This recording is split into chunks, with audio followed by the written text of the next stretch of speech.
Hello everyone. इस video को पूरे ध्यान से लास्ट तक देखिए और जो कॉपी में लिखा हुआ दिख रहा है वो नहीं लिखना है। हम जो लिखाएंगे आप लोगों को वही लिखना है। और जैसे लिख के आप एक बार खाली अपना लिखा हुआ पढ़ लीजिएगा ना तो पूरी तरह से दिमाग में छप जाएगी। और इस क्लास से गारंटी है कि 20 मार्क्स का एक क्वेश्चन तो पक्का आना ही आना है। तो हम जो समझा रहे हैं पहले समझेंगे पूरे पेज को, उसके बाद हम लिखवाएंगे आपको, तो लिखिएगा। उसके बाद यहाँ इससे में हम लोग 3 क्वेश्चन करने वाले हैं। पहले हैं गुप्तों के प्रशासन की व्याख्या करें।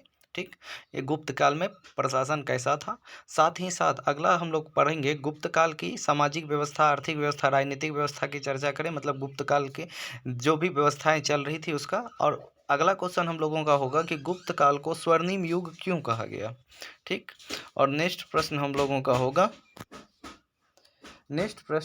का होगा कि गुप्त काल के पतन का कारण बताएं। तो सबसे पहले आप लोगों को स्टार्ट कहाँ से करना है, तो थोड़ा इंट्रो दे देना है। तो इंट्रो आप लोग लिखेंगे कि गुप्त काल का स्थापना, गुप्त वंश की स्थापना श्री गुप्त जैसे आप लोग नाम में श्री लगाते हैं ना, इस तरह से श्री गुप्त नामक व्यक्ति ने मध्य भारत में किया। श्रीगुप्त नामक व्यक्ति ने कहाँ किया, मध्य भारत में जो है गुप्त काल के गुप्त वंश की स्थापना किया।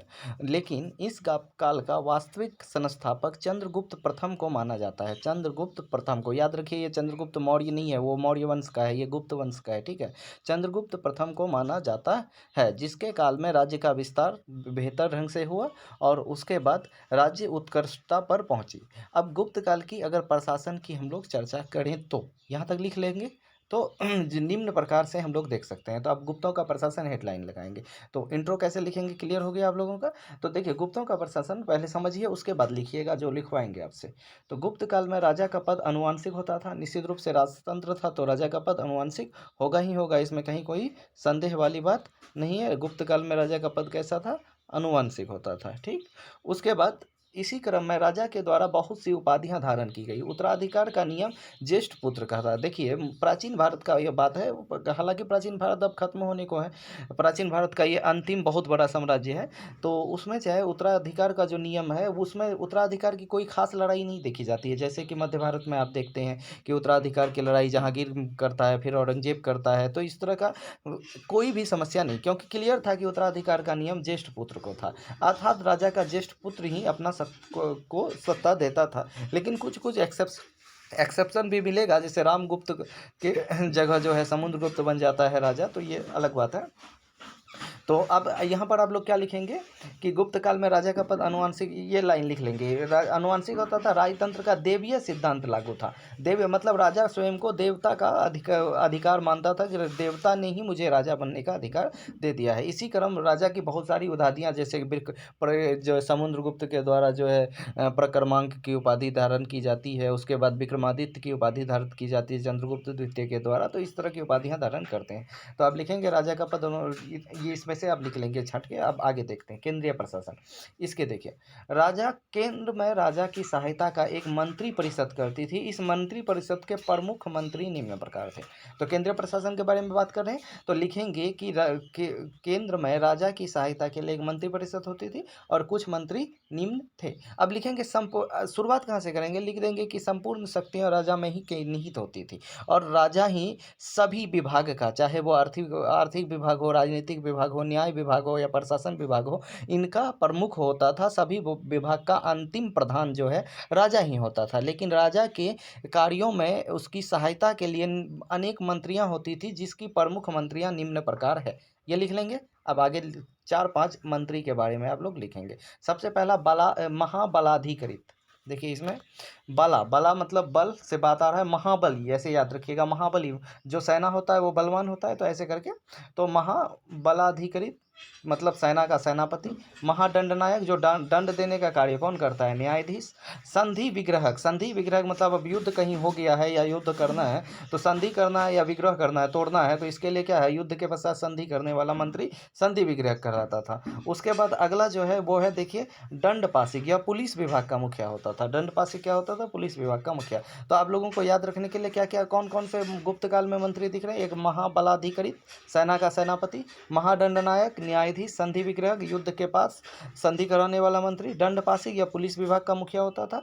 उसके बाद अगला आप लोग देखेंगे महाप्रतिहार, राज्य के महल की सुरक्षा के लिए जो मंत्री होते थे उसको हम लोग क्या कहे, महाप्रतिहार कहे। ठीक, उसके बाद और भी आप बहुत सारे हैं तो इतना आप लोगों को ध्यान नहीं रखना है। अब उसके बाद लिखे, नीचे पैराग्राफ चेंज करके लिखे, क्या लिखे कि संपूर्ण राज्य का राजा जो है संपूर्ण साम्राज्य को सही सुचारू रूप से चलाने के लिए उसे कई भुक्तियों में विभाजित करता था। लिखिए मेरे साथ कि संपूर्ण साम्राज्य को राजा चलाने के लिए उसे कई भुक्तियों में विभाजित करता था। जिस भुक्ति का प्रधान जो है उपरीक कहलाता था। लिखेंगे आप, संपूर्ण साम्राज्य को चलाने के लिए भुक्ति में विभाजन करता था और उसका प्रधान उपरीक होता था। उसके बाद भुक्तियों को फिर विषय में विभाजित करता था, जिसका प्रधान विषयपति होता था।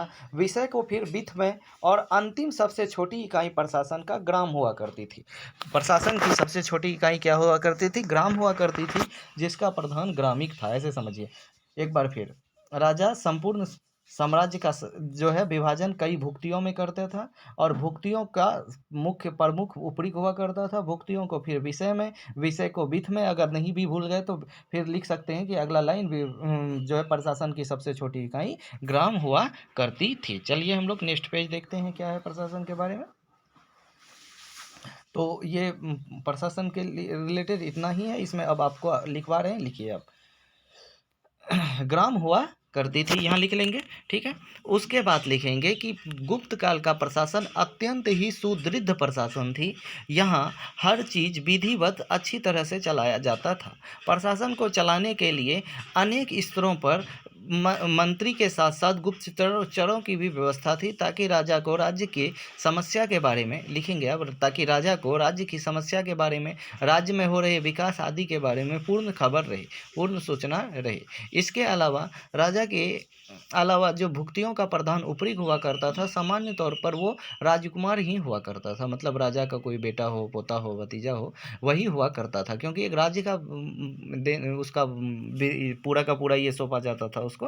तो इस तरह गुप्त काल का प्रशासन प्राचीन भारत में एक उत्कृष्ट प्रशासन, अब कंक्लूड कर लेंगे, गुप्त काल में गुप्त का जो प्रशासन है इस प्राचीन काल का एक उत्कृष्ट प्रशासन का नमूना देखने को मिलता है। इसमें बहुत सारी सुधार भी की गई जो कि मौर्य काल के प्रशासन में कमी देखी गई थी। यहाँ तक क्लियर है। चलिए अब नेक्स्ट क्वेश्चन की ओर चलेंगे कि गुप्त काल को स्वर्ण युग क्यों कहा जाता है। लिखेंगे आप लोग क्वेश्चन कॉपी में कि गुप्त काल को स्वर्णिम युग क्यों कहा जाता है। लिख रहे हैं, गुप्त काल को स्वर्णिम युग क्यों कहा जाता है। चलिए इंट्रो लिखिए, फिर इंट्रो में वही पहले लिख देना है, गुप्त काल की स्थापना श्री गुप्त ने किया था। ठीक, ये लाइन लिख देना है। और गुप्त वंश की स्थापना श्री गुप्त ने किया था। अब आगे लिखना है, चूंकि यह काल सामाजिक दृष्टिकोण से, लिखते चलिए, आर्थिक दृष्टिकोण से, सामाजिक दृष्टिकोण, आर्थिक दृष्टिकोण, राजनीतिक दृष्टिकोण से, साथ ही साथ उसको स्थापत्य कला, मुद्रा प्रणाली, स्थापत्य कला, मुद्रा प्रणाली, मंदिर निर्माण कला, व्यापार, वाणिज्य आदि से सबसे उत्कृष्ट काल रहा। इस समय भारतीय साम्राज्य का संपर्क अन्य देशों जैसे कि मध्य एशिया, यूरोप के देश, अफ्रीका आदि से, चीन से काफ़ी बेहतर थी। ठीक, हर देश से था संपर्क। ठीक, उसके बाद आगे क्या लिखेंगे आप, काफ़ी बेहतर थी, जिनका प्रमाण हमें अनेक अभिलेखों अथवा लिखित साक्ष्य, मुद्रा राक्षस जैसे चीज़ों से मिल जाती है। गुप्त काल को स्वर्णिम युग कहा जाने का उपरोक्त कारणों मतलब उत्कृष्ट, जो लिखा है आपको कि अर्थव्यवस्था, सामाजिक व्यवस्था, राजनीतिक व्यवस्था काफ़ी उत्कृष्ट थी। तो स्वर्णिम का कहे जाने के उपरोक्त कारणों को व्याख्या निम्न प्रकार है। तो सबसे पहले आप अर्थव्यवस्था लिख देंगे। ठीक है, अब उसका व्याख्या करेंगे। गुप्त काल की अर्थव्यवस्था कृषि, व्यापार और पशुपालन था। अब ये पैराग्राफ या पॉइंट वाइज लिख सकते हैं। ठीक है, महाकवि कालिदास ने गन्ना और धान की फसलों की खेती को प्रमुख बताते हैं। कालिदास जिसने मेघदूत की रचना की है। ठीक है, तो महाकवि कालिदास क्या कह रहे हैं, गुप्त काल में गन्ना एवं धान की फसलों की खेती होती थी। चीनी यात्री फाहियान ने भारत को कृषि प्रधान देश बनाया था। मनुस्मृति में राजा भूमि का स्वामी होता था, ऐसा कहा गया है। देखिए जितनी भी स्मृतियां है ना, मुख्य रूप से गुप्त काल में ही लिखी गई है। इस काल में विभिन्न प्रकार का कर्ज प्रचलन में था। ठीक, प्राचीन काल में गुप्तों की अर्थव्यवस्था चरमोत्कर्ष पर पहुंची। बस इतना ही लिख लेना है। अब अगला जो ये कर का अलग अलग प्रकार है, ये सारी चीज़ें नहीं लिखनी है, ये अपने आप में यूपीएससी का नोट है, आप लोग पगला जाइएगा जितना लिखा दिए। अब आप लोग हेडलाइन लगाएंगे, क्या लिखा लगाएंगे हेडलाइन? न्यायिक व्यवस्था। हेडलाइन लगाइए न्यायिक व्यवस्था। लिखेंगे गुप्त काल में न्यायिक व्यवस्था मौर्यों की अपेक्षा अधिक नियोजित थी। अभी पिछले क्वेश्चन में भी लिखा है कि मौर्य के काल में जो भी कमियां रह गई थी उसको सुधारने का प्रयास किया गया। तो लिखेंगे गुप्त काल की न्यायिक व्यवस्था मौर्यों की अपेक्षा अधिक नियोजित थी। सर्वोच्च न्याय अधिकारी को महादंड नायक कहा जाता था। यह भी आपको पिछले प्रश्न में पढ़ा है। यहाँ 4 प्रकार के न्याय थे, तो ये 4 प्रकार आपको ज़्यादा व्याख्या करने की कोई आवश्यकता नहीं है। तो आप लिखेंगे गुप्त काल की न्यायिक व्यवस्था इतना ही, मौर्य के यहाँ तक ये जो किया जाता था महादंडनायक कहा जाता था, लिख लेंगे। अब आप हेडलाइन लगा देंगे गुप्त काल की सामाजिक व्यवस्था। ठीक, एक लाइन इसमें और जोड़ सकते हैं कि इस काल में न्याय का सर्वोच्च अधिकारी राजा ही होता था। गुप्त काल की सामाजिक व्यवस्था देखिए, गुप्तों की सामाजिक व्यवस्था वर्ण पर आधारित थी। समाज 4 वर्णों में विभाजित था। इसमें शूद्रों की स्थिति में कुछ सुधार देखा गया।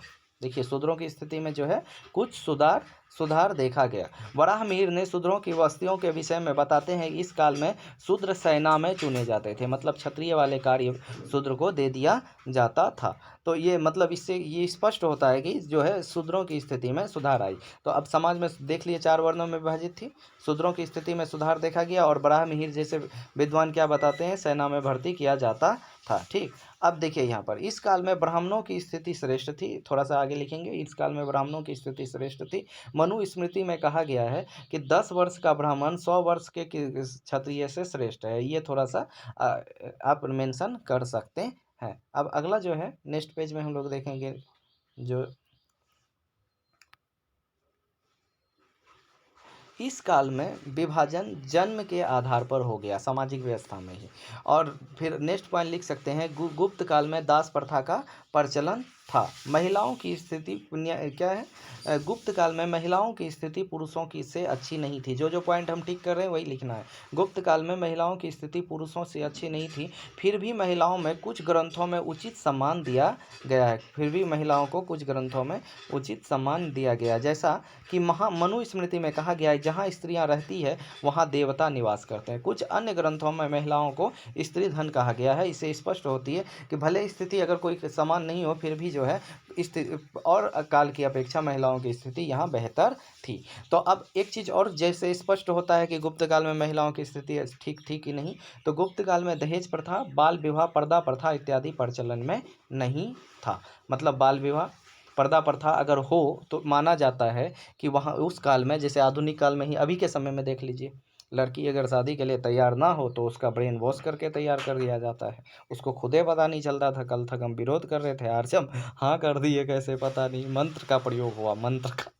चलो देखते हैं। गुप्त काल में दहेज प्रथा, बाल विवाह, पर्दा प्रथा आदि प्रचलन में नहीं थी, परंतु इस काल में सती प्रथा का पहला साक्ष्य मिलता है। ये लाइन आप मेंशन कर सकते हैं। चलिए, सामाजिक व्यवस्था बहुत हो गई। अब आप लोग लिखेंगे धार्मिक व्यवस्था। यद्यपि गुप्तों ने भागवत धर्म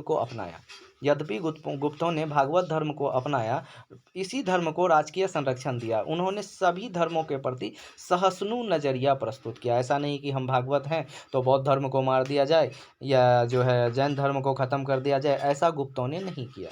ठीक, तो मतलब ये अन्य धर्मों के प्रति क्या रहे, सहिष्णु नजरिया अपनाया। इस काल में जैन धर्म, बौद्ध धर्म, शैव धर्म सभी का विकास देखा गया, परंतु इस काल में ब्राह्मण धर्म की पुनर्स्थापना देखते हैं, क्योंकि सभी जो है भागवत धर्म को मानने वाले थे, तो ब्राह्मण धर्म को अपने आप यहाँ सम्मान मिल जाना था। ठीक, ये पॉइंट। उसके बाद अगला पॉइंट लिखेंगे, इस काल में भगवत गीता अत्यधिक प्रसिद्ध हो गई। इस पॉइंट को क्लियर कर देंगे। और अब लिखेंगे, चलिए आगे बढ़ते हैं, ये आप लोगों के लिए नहीं है। अब कंक्लूड कर लीजिए, आंसर को कर लीजिए। उपरोक्त स्थिति से देखा जा सकता है कि गुप्त काल जो है एक बेहतर प्रशासन काल के रूप में सामने आया, जिसे स्वर्णिम युग कहने से कोई अतिशयोक्ति नहीं होगी, क्योंकि इस काल में कला, संस्कृति, ज्ञान, विज्ञान और अर्थव्यवस्था को, इस पॉइंट को लास्ट में जरूर लिखिए कंक्लूजन में, क्योंकि इस काल में कला, संस्कृति, ज्ञान, विज्ञान आदि को बढ़ावा मिला।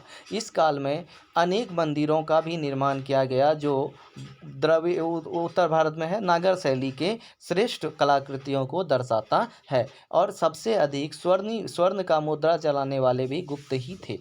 ठीक, सर्वाधिक स्वर्ण मुद्रा चलाने वाले भी गुप्त थे, जो कि इसकी अर्थव्यवस्था की मजबूती अथवा श्रेष्ठता को दर्शाता है। अब देख लेंगे आप गुप्तों के पतन का कारण। ये पतन का कारण हर जगह सेम होता है। गुप्तों के पतन के कारण में सबसे जगह ये कमजोर उत्तराधिकारी सामने आया। स्कंदगुप्त के पश्चात कोई भी गुप्त शासक इतना शक्तिशाली नहीं था कि राज्य का अस्तित्व को बनाए रखे।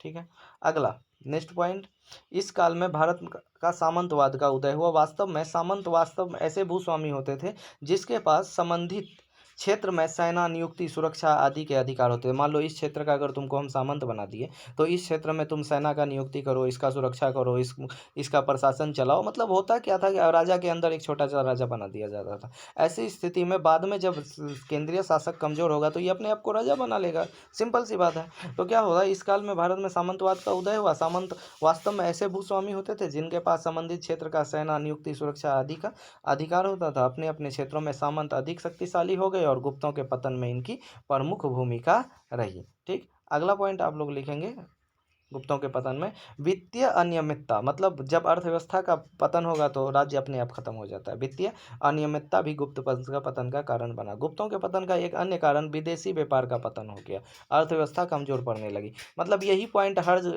जो साम्राज्य के पतन का कारण है सब जगह।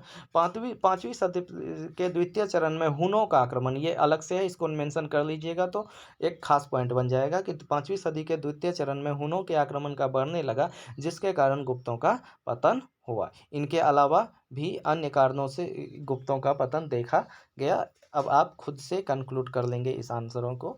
तो आज के क्लास से मतलब 3 क्वेश्चन हम करवाए। सबसे पहला क्या, प्रशासन, जो आपका मतलब गैस पेपर का 3 क्वेश्चन हो गया। हालांकि ये एक टॉपिक भी नहीं हुआ पूरा, वो तो हम अपना नोट से आपको पढ़ा रहे हैं तो बहुत ज़्यादा लगा होगा। धन्यवाद, मिलते हैं नेक्स्ट वीडियो में।